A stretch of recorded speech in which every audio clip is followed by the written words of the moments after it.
May powerful stain-away enzymes na malupit sa dumit mansya. At di masakit sa kamay. Isang labalang yan. Hello, pahinga! Hello, pride for blue. ACS. Tanggaling-galing mo. Smart dishwashing paste ko. Pritong ulam na masebo, plato o kaldero. Tanggaling for everyday. Ganyan, pag smart ang dishwashing paste, may double tanggaling formula. Tanggal ang sebo, tanggal ang bakterya. Pahit para walang bahid, linis fantastic sa metal at plastic. Number one ko to. Tanggaling-galing mo. Smart dishwashing paste. ACS. Tinesting, sinuri, siniyasan. Ang resulta? Super effective ang Shield sa pagpatay ng bakterya at virus. Shield Antibacterial Soap. Believe ang mga eksperto sa Philippine Nurses Association. At si Mami, Tiwala ako sa Shield. Shield Antibacterial Soap. Napatunayang mabisa. Ang mga nurse, tiwala. ACS. May nagbago. May arte. May budget. Akala nyo lang yon. So solid. White rose papaya, wow, white rose. White rose papaya, wow, white rose. White rose papaya. May glow up with a white rose papaya. White Rose Papaya. May puti power times 2 kasi may papaya at niacinamide. May shea butter and tea tree oil pa. Kutis sulit ang glow up. Glow up with a white rose papaya. White Rose Papaya. Kutis sulit ang glow up. ACS. Galalala Falcon. Galalala Falcon. Ang bango ng sampayan. Tara na magsayawan. Calafabcon. Amoy nakaka-joyful. Ito nga pala si Kuya Jobert at ako isang komedyanteng Pilipino. Ako ngayon ay nandito na sa Calgary, Alberta, syempre sa Canada, and this is my MX3 story. Let's go! Medyo nagkakaedad na ako. Gusto ko rin syempre puro organic. Nagja-jogging ako, nagba-basketball ako. Pero syempre, alagaan mo yung binigay sa'yo ng Diyos na katawan. Yun, MX3. MX3, dito ako believe. Mahalagang paalala, ang MX3 capsule ay hindi gamot at hindi dapat gamiting panggamot sa anumang uri ng sakit. Galalala Falcon. Galalala Falcon. Ang bango ng sampayan. Tara na magsayawan. Calafabcon. Amoy nakaka-joyful.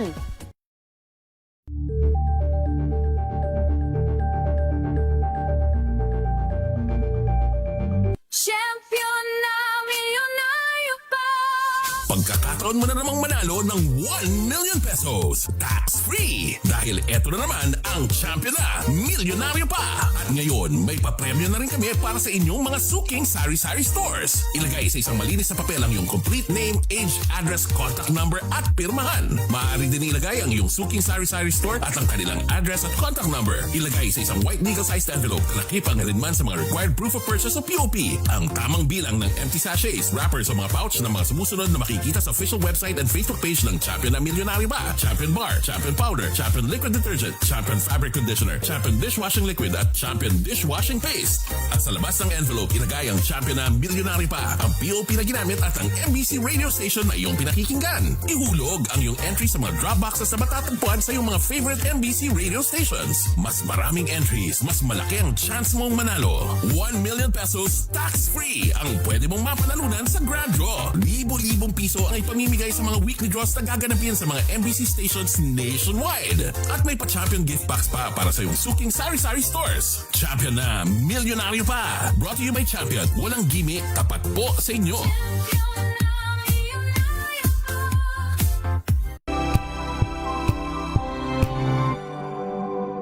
Hello, Washi! Laundry day na naman! Yay! Anong meron? Mancha ng chocolate, putik, may libag pa.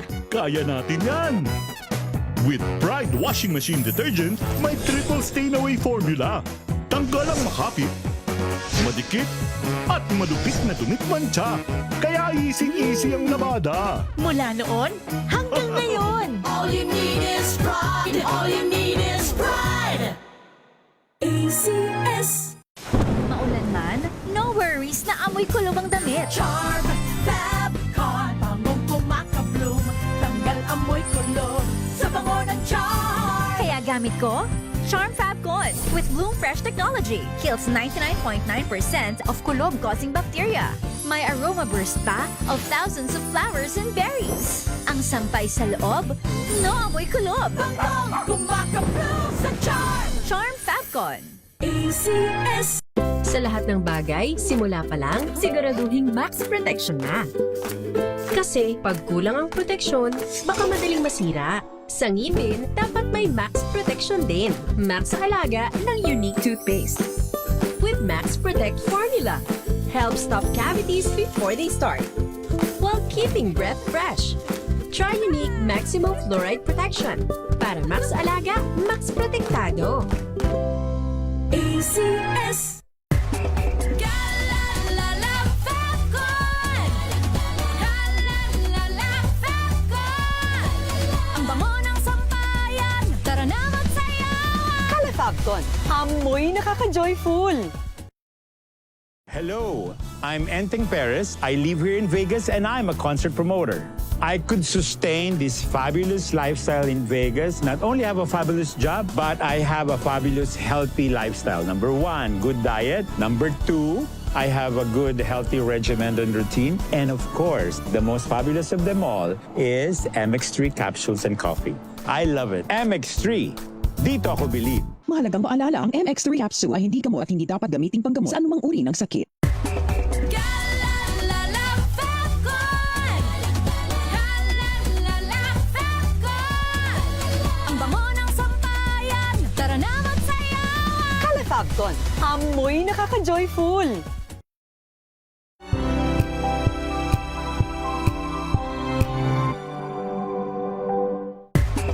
Galalala Fabcon! Galalala Fabcon! Ang bango ng sampayan, tara na magsayawan! Calafabcon, amoy nakaka-joyful!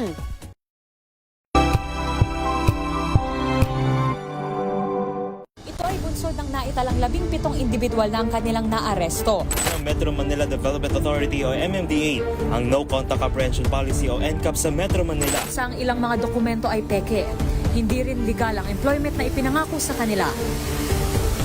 Sa mata ng batas, mananagot ang sangkot at may sala. Dahil sa bawat paglabag, may karampatang parusa. Alamin ang mga pananagutan sa likod ng mga bawal. Dito sa Hoy! Bawal Yan! Tuwing Sabado, alas 11:30 ng umaga. Dito lang sa DZRH TV.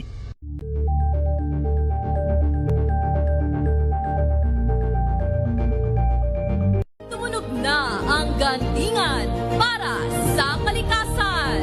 Ang nagkamit ng parangal bilang Best News Anchor ay walang iba kundi si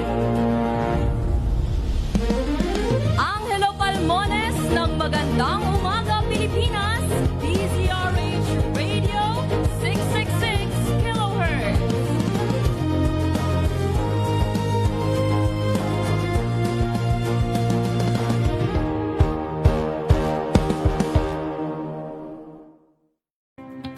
Samahan niyo po ako hanggang 7:30 ng gabi. DZRH Usapang Liga. Magandang gabi Pilipinas, Metro and Mega Manila, nas extension sa DZRH at RHD. Ray Simayan at Kisses Habswan para sa DZRH, una sa Pilipinas. Una sa Pilipino.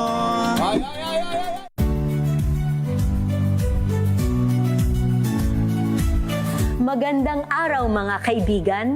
Ito po ang inyong balerina ng bayan, si Lisa Macuja Elizalde, na nag-aanyaya sa inyong samahan kami at ang aming mga espesyal na panauhin para sa kalahating oras ng masayang kwentuhan sa aming programang Art to Art, kung saan ang usapang sining at kultura ay para sa lahat. Huwag kaliligtaan, tuwing linggo, alas 3:30 ng hapon, dito lamang sa DZRH Radio, DZRH TV, at via online streaming.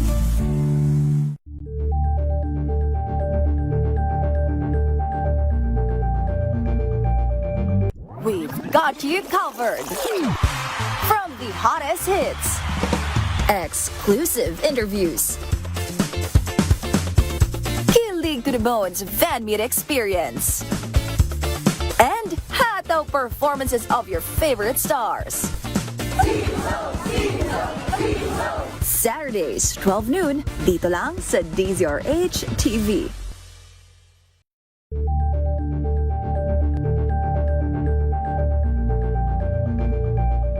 Curious ka ba sa maraming bagay? Kami na ang bahala dyan. Aalamin, tutuklasin at bibigyang linaw namin ang mga katanungang bumabagabag sa inyong isipan. Sa programa kung saan ang bawat sagot ay galing lamang sa mga eksperto. Ang Expert's Opinion, tuwing linggo alas 3 ng hapon, dito lang sa DZRH TV. Angel po si Angelo Palmona sa giiwan sa inyo na isang magandang umaga. Maraming salamat. Life goes on! Nine, good morning, Lakay! Good morning, Sister Ann. At good morning. Magandang mainit na umaga. Angel po si Angelo Palmona sa giiwan sa inyo na isang magandang umaga. Maraming Sa salamat. Pilipinas, una sa Pilipino. Kung good vibes ang hanap mo, dito ka na sa Sigurado! Mula sa mga istoryang nagbibigay ng inspirasyon hanggang sa mga kwentong may dalang solusyon. Mga balitang pampagaan, pakiramdam at pampaganda ng araw. Hindi lang basta good news, kundi the better news. Mula Lunes hanggang Biyernes, 1:00 ng tanghali sa DZRH TV. Punta yung mamang nakaplaka ng number 1. Abay, yung mamang nakotsa ng may plakang number 1 nakasalubong natin dyan sa may dyan sa second floor ng Islex, ha? Abay, sakop yung yung tawag ito, yung 4 na lanes, ha? Ayan, papuntang south. Ayan, dahil mga escort. Ayan, mukhang ang presidente yata yan, ha? Samba ang Samba ang punta ng Pangulong Bonget ngayon na Mislet, ha? Kaaga-aga, ha? 7:30, ha? Patungo po ng south. Ayan na. Naku, baka makakain ng binarot dyan sa inyo, ha? Kuyang kung Roy Loyola dyan sa Carmona, ha? Saan ba ang lakad ng presidente kaaga-aga, ha? Walang wangwang, walang wangwang, walang counterflow, walang tong. Hindi naman nakawangwang Mr. President Noy. Ayan, wala ring counterflow. Ano lang, naka-blinker lang yung kanya mga sasakyan. Kauna-unahan sa Pilipinas. NBC Manila Broadcasting Company. DZRH, member, kapisanan ng mga broadcaster ng Pilipinas. Oras sa Bishop Ephraim Pahutagana, alas 8:15.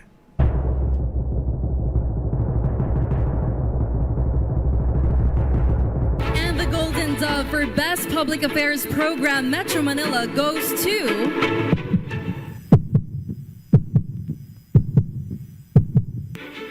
Damdaming Bayan, DZRH. Programang nakikinig, programang inaalam ang masasabi mo, programang magbibigay ng tama at totoo. Para tama ang alam mo, tara, usap tayo para malaman ang Damdaming Bayan. Live sa DZRH Radio, DZRH TV at DZRH Digital. DZRH, Damdaming Bayan. Kasama sina Lakay, Lakay Deo, Makalma at Sister L, Elaine Apit. DZRH, Damdaming Bayan. Okay, isang ulo lang naman ang kailangan namin, ang ulo ni Bongbong Marcos! Pero ang amin pong iniimbestigahan ay sinuulit ko nga po, the serious, active, and continuing threat to the life of the President which already transcend to a national security issue. Sapagkat malinaw po na hindi na ito banta, kundi isang plano na patayin ang Pangulo ng Pilipinas. Gusto ko tanggalin yung ulo niya ba? damdamin bayan.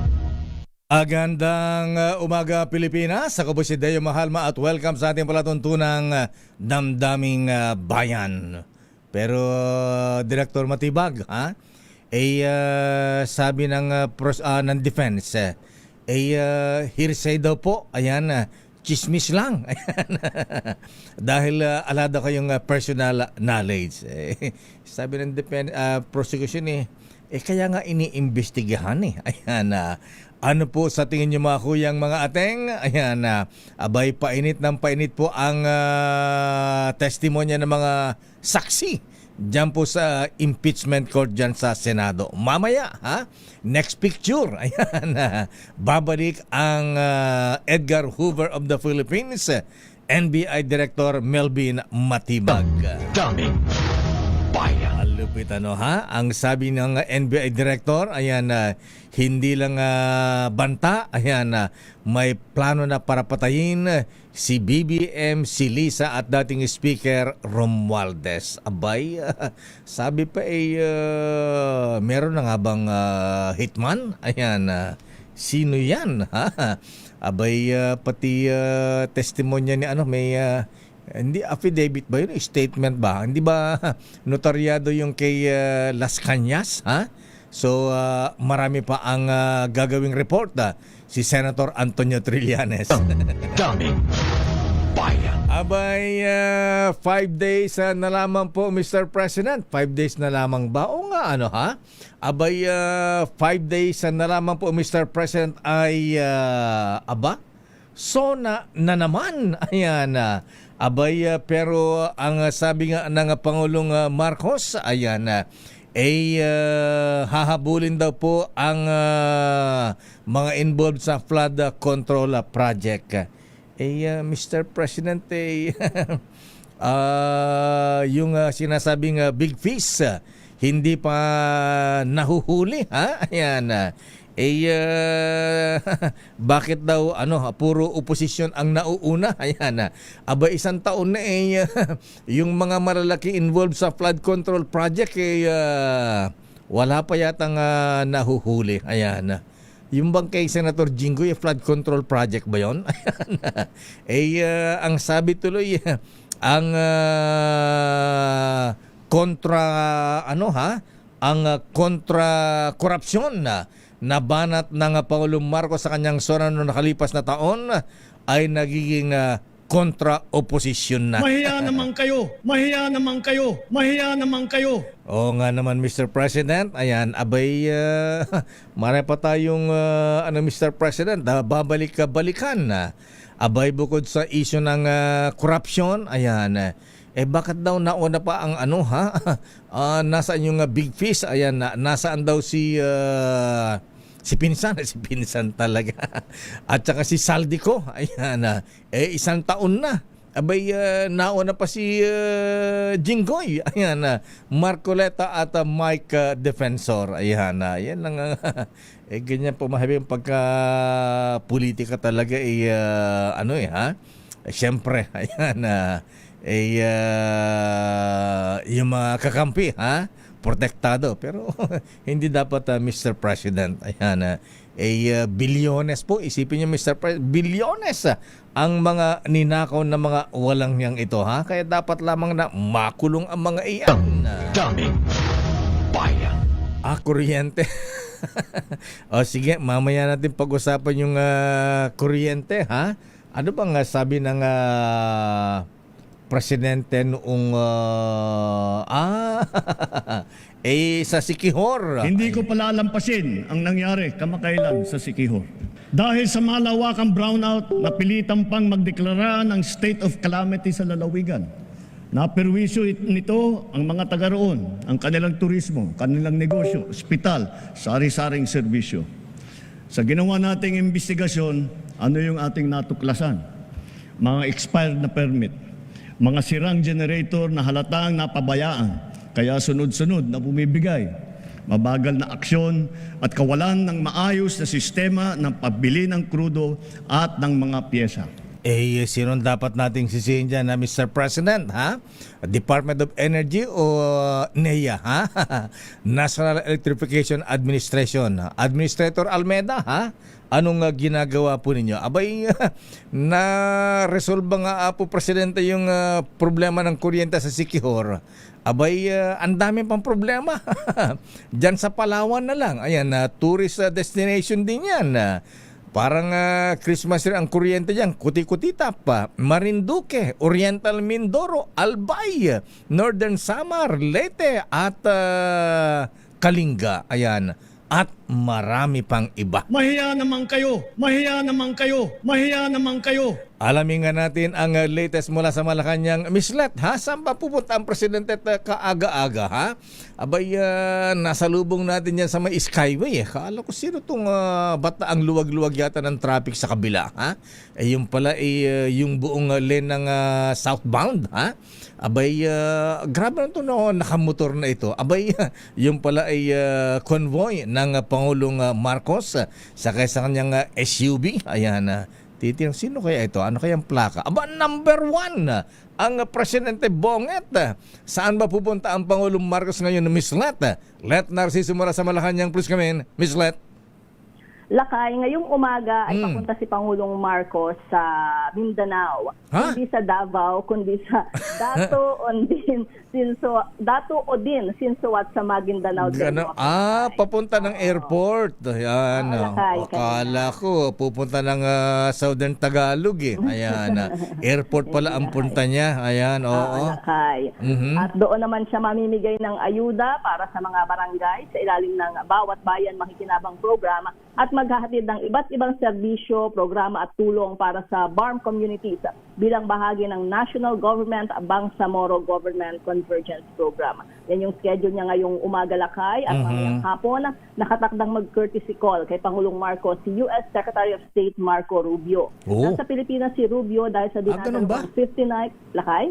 Si U.S. Secretary of State Marco Rubio andito sa Pilipinas? Yes, Lakay, dahil dumadalo siya sa Lakay sa 59th ASEAN Foreign Ministers Meeting, di ba? O nga pala, Let, putulin lang kita ha, yung mga motoristang dumadaan po dito sa CCP. Ayan, iwas po kayo dahil sarado po ang paligid ng PICC. Ayan, kaya para hindi po kayo matraffic, ayan, iwasan niyo po ang CCP. Ayan, huwag na po kayong dumaan dito sarado. Ayan, dahil nga sa ASEAN pala yan, ASEAN meeting, summit. Ayan. Okay, proceed. Your Honor. Alas 2 mamayang hapon, Lakay, inaasahan ang pagkikita ni Pangulong Marcos at Secretary Rubio sa Malacanang.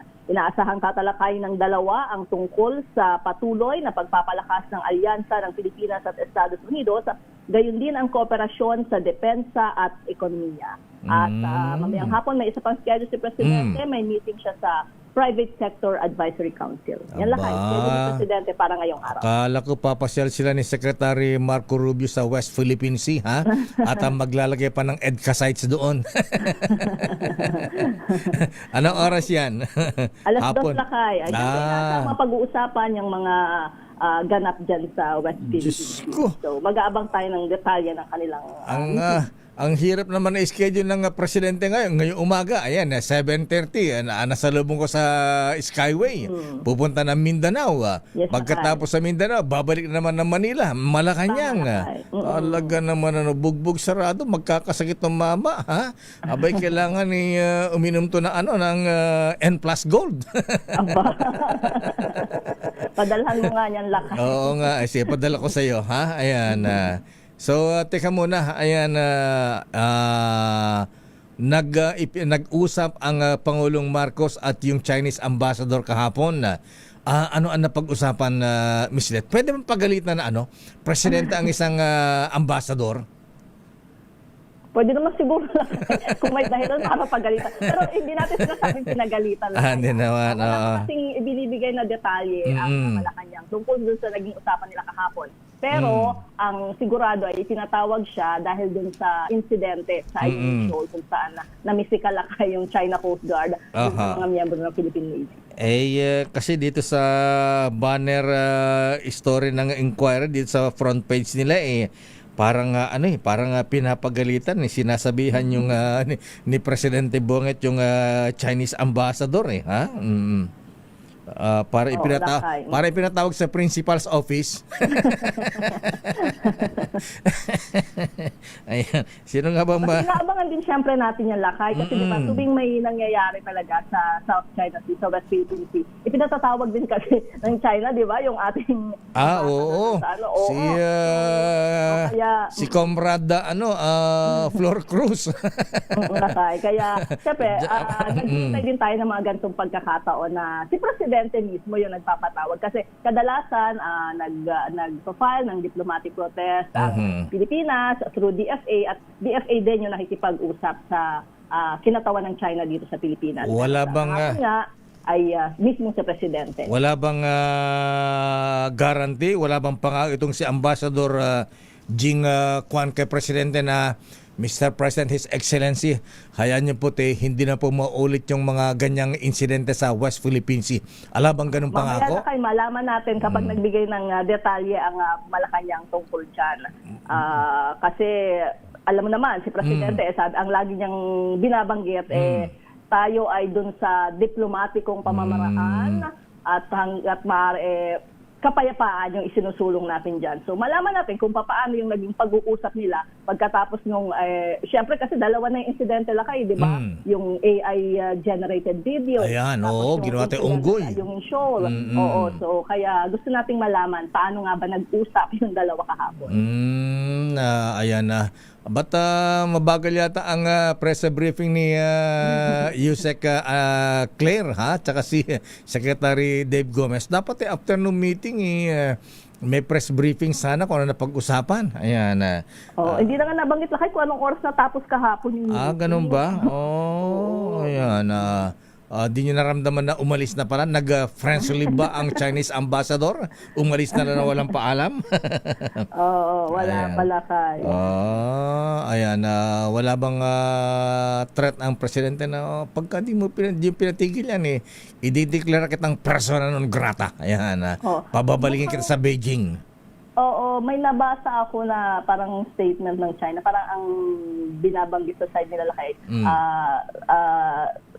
Tinatanong ko sila, ano bang pwede nating gawin para maiwasan yung mga ganito insidente? Pwede ba parang mag-usap, parang peace talks lang? Ayan, pwede bang bukas ang communication sana, ang DFA? Ayan, dapat tatrabaho ng DFA tsaka DFA. Dapat palagi naman lakay. Actually, may mga negosasyon yan, paulit-ulit na mga usapan. Yun nga lang kasi paulit-ulit din yung nangyayari lakay. Kaya siyempre, natanong magbabago na ba tayo ng strategy? Kasi parang wala nangyayari sa mga usapan. Pero naninindigan ang palasyo lakay dun sa diplomatic manner.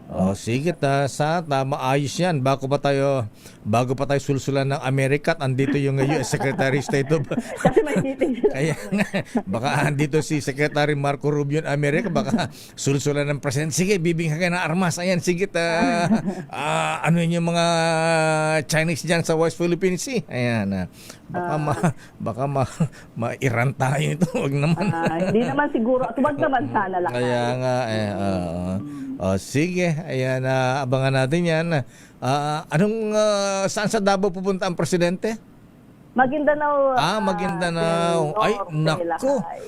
Tama lang sa Maguindanao kasi campaign period na ang sa election sa BARM, Diyos ko, dapat mapahupa mo, Mr. President, ang mga naglalabang mga armadong kandidato dyan.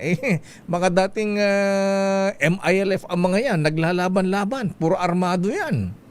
At sana lang matuloy na talaga kasi ang tagal na rin na hinihintay, lalo na nung mga kababayan natin sa itong election sa kanila. Tapos na election Tapos na election. Hindi, sabi ng COMELEC, ready na. Ayan, ready na ang mga balota. Handa na. Okay nga, Rod. Maraming salamat, Ms. Let. Teka, anong sabi ng presidente sa impeachment trial kahapon? Alam mo mga statement si Auntie Claire dun sa dun sa mga latest threat, banta sa buhay ng presidente, First Lady, at dating Speaker Martin Romualdez. Dun sa kahapon lakay na impeachment trial ay wala pang pahayag ang Malacanang dyan. Pero dun sa mga nakaraan, paulit-ulit naman yung sinasabi ni Yuse Claire na malinaw yung naging pagbabanta ni VP Sara kasi napanood daw yun hindi lang sa Pilipinas kundi sa buong mundo. Ayan, hindi raw hearsay, hindi daw chismis. Dahil kitang-kita raw ang ebidensya. Ayan. Okay, Garud, maraming salamat, Let, mula sa Malacanang. Good morning, balik sa Ilakay. Daming bayan. Maraming salamat, Let Narciso mula sa Malacanang. Sandali lang mga Billy Boy at meron tayong prosecutor dito, ha? Ayan, sa impeachment trial ni Vice President Sara. Ayan, pang araw, 8 days, pang 8 days, pang 9 yata, pang 9 days na ngayon. Nasa ating linya si Congressman Terry Ridon ng prosecution team sa impeachment. Ayan, tanungin nga natin kung ano ang kanilang pananaw. Ayan, ano ang kanilang tingin.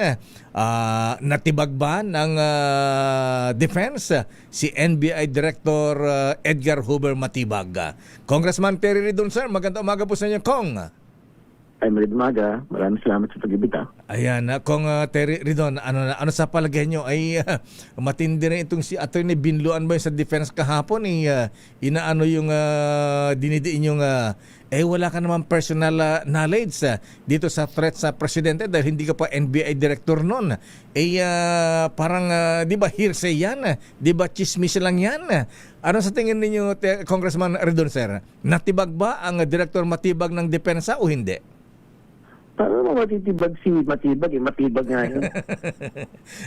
Matibay si Matibag. Si Matibag. Oo. Ayan na. Wala. Alam mo, kahit mag-iyak yung depensa dyan sa cross nila, wala akong masasabi doon sa kredibilidad, doon sa laman ho ng testimonya ni Atty. Matibag. No? Kasi, una sa lahat, anong klaseng cross yun? Nagtatanong ka doon sa kapangyarihan ng asawa niya bumoto sa impeachment trial. Ano makinalaman ng asawa niya dun sa pagpapasya kung mag-i-impeach o hindi? Hindi ba? Magkaibang tao yun. Magkaibang trabaho yun. Magkaibang karera yun. Hindi ba? So, paano naging relevant yung pong tanong ngayon? Ibig sabihin, yung asawa kailangan magpaalam dun sa desisyon ng kabilang ng asawa mo. Parang ganun yung gustong palabasin nung pong tanong po na. So, yun halimbawa yun ng mga walang kwentang tanong. Yung pong cross kahapon. Actually, marami nagulat nung madawit ang pangalan niya ng kanyang misis, si Congresswoman Matibag. Ayan. Mukhang wala sa lugar. Anyway, Congressman Terry Ridon, yung sinasabing walang personal knowledge si NBI Director Matibag dun sa sinasabing threat ni VP Sara sa presidente. Dahil hindi pa naman siya NBI Director noon. Ito ba ay minus factor sa prosecution? Ba't wala naman ang debate na hindi si Director nung nagkaroon po ng pagbabantay? Hindi ba? Bakit pa yung tinanong? Alam naman ng lahat ng tao na hindi naman si Director nung pong ginawa yung pagbabanta ng pangalawang Pangulo. Yun yung unang punto. Pero pangalawa, mahalaga siya doon kasi nung pagpasok niya bilang NBI Director, meron pong tuloy-tuloy na investigasyon. Ano ginagawa ho doon sa pagbabanta ng ating pong pangalawang Pangulo at ng kanyang pamilya sa ating pong Pangulo. Kaya inilabas doon yung talumpati ni Mayor Baste Duterte na talagang kahalintulad nung sinasabi niya Vice President Duterte na ulo yung pinag-ulo ng Pangulo yung pinag-uusapan. Ang sabi ni Vice President, gusto niyang pugutan ng ulo siya Pangulo. Sabi ni Mayor Baste, isang ulo lang ang gusto niya, ulo ng Pangulo. So, it's yung pattern ng continuing threats. Yan po yung bit-bit sa lamesa ni Atty. Matibag. Ayan, ang sabi ni Director Matibag kahapon ay hindi lang banta kundi may plano na. Ayan, kung may plano na, ayan, pinag-usapan kahapon kung sino ang hitman, sino ba ang may tinutumbok na ba, may kilala na nga ba yung inupahan o kinausap ng Vice Presidente kung meron man napapatay sa Presidente. So yun ang sinasabi niya kahapon, meron pong mga persons of interest silang na-identify dito sa usapin po ng pagkakaroon ng kontrata para patayin ng Pangulo. So, siyempre, dahil nasa gitna pa ho sila ng investigation, hindi niya yon mababanggit. Pero, hindi naman na nagbago po yung mga napatunayan na ho na meron actual na pagbabanta at meron pong pinagbantaan at meron pong nagbanta. So, yun. Pasok pa rin ho yun sa ebidensya ng prosecution. Sa inyong panig sa prosecution, meron bang ilalabas na witness na may nakausap na nga at ma-identify kung sino itong inupahang hitman? Wala na ho yun. Tingin ko yung pong sinabi ni Atty. Matibag na meron ho sila at this point, no? Dahil tuloy-tuloy pong investigasyon na meron ho sila mga persons interest. Tingin ko sapat-sapat na po yan para maipakita na hindi pa ho nagtatapos. Kasi ang sinasabi nila, ang tagal na niyan, 2024 na yan, hindi ba?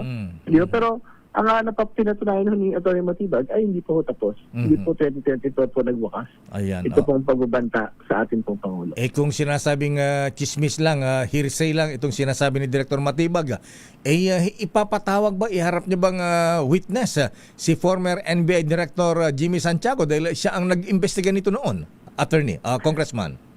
Well, hindi naman ako kailangan si Director Santiago dyan. Ang alam ko, witness ho siya ng defense. No? Pero ang malinaw naman ho, yung pong mga tauhan po, either ni Director Santiago at ni Director Matibag, na relevant doon po sa actual na pagbabanta, doon sa investigation na ginawa, naisa lang ho, si Agent Calilong at si Atty. Roto. So magiging hostile witness ng defense itong si NBI Director Santiago, sir? Meron bang ganon? Hindi natin alam. Bahala hindi alam. Paano ho nila yun na ilalatag. So ngayon po, siyam na araw na impeachment trial kung Terry Ridon. Ano ang inaasahan niyo dito sa cross-examination pa? O meron bang redirect pa laban dito kay Director Matibag, sir? Tingnan ho natin, humingi ho ng pagtutuloy po ng cross yung pong depensa ngayong araw na ito. Particular doon daw sa unsigned affidavit ni Mr. Las Cañas. No? So, tingnan natin kung may dagdag ho mga detalye na ma-elicit mula po sa ating pong NBI Director. Ayan. O nga pala, may binabanggit na kahapon na kay Cañas ba yung usapan sa Bisaya? Ano bang, hindi natin na masyado na intindihan. Ano ba yung mga sinasabi dun sa statement ni Las Cañas, Congressman Ridon, sir? Well, siyempre, yung pangunahin po na binabanggit doon na intimately involved sa Davao Death Squad si Vice President Sara Duterte. No? Pero naglinaw naman ho yung Senate Impeachment Court na ang hindi naman ho nagbibigay ng pagpapatotoo yung pong sinasabi doon sa bahagi po na yun, kundi na yan lang ho yung ilan sa mga pinagbatayan nung pong pagsisiyasat sa atin pong NBI Director. Dito po sa usapin po ng threats laban sa Pangulo. Nabanggit po ang pangalan ni Senator Bato de la Rosa doon. Anong sinasabi kay Senator Bato? Well, yun din ho. No? So, ibig sabihin na sila ho yung mga magkakasama dyan po sa supposedly operations, no? Dyan sa Davao City. No? Pero, again, ang reklamo siyempre ilan po mga bakit daw sinama ang isang unnotarized affidavit. Pero ang malinaw ho dyan, yan po mismo yung ginamit para doon sa ICC arrest, no? At pagkakapit na yun ng ating pong dating Pangulo, no? So, sabi ko nga, okay, if you insist on having it notarized, edi, anong gusto nila? Do we want to actually invite Arturo Las Cañas to the impeachment proceedings, no? So, tingin ko, at this point, hindi na masyadong mahalaga dahil ang punto lang naman ho ay ito po yung pinaggamitan ng NBI sa kanila pong mga pagsisiyasat on the threat against the President. Matatapos ba ngayon ang Article 4 sa issue ng threat na laban sa Presidente, Congressman Ridon, sir? Well, yan po yung inaasahan natin na matatapos na po yung depensa sa kanila pong cross. So, para pagdating ho ng darating pong linggo, yung mga pagsimula na ho tayo sa confidential funds misuse. Kasi gusto na rin ho talagang magtuloy-tuloy po ng publiko dito po sa paglilitis po natin. Ayan. Kailan naman po kayo haharap dun sa trial, Congressman Ridon, sir? Anong article kayo haharap? Well, ako po yung nagtitiyak ng unexplained wealth. No? So, unexplained wealth. Yung bahagi po natin dito po sa paglilitis po rito. Dito ba sa explained wealth, witness ba si former Senator Antonio Trillanes? Well, kasama ko siya dun sa mga nakahanay. So, titignan po natin, no? Kung paano po yung pagkakalatag po ng mga ebidensya pag-aabot po natin doon. Congressman Terry Ridon, sir, maraming salamat. Magandang umaga po. Thank you. Maraming salamat. Magandang umaga. Mga kaibigan, isa po sa prosecutor sa impeachment trial ni VP Sara, Congressman Terry Ridon. Daming bayan. Oras Chief Justice Alex Jesmundo, alas 8:41. Ang oras na yan ay hatid sa inyo ng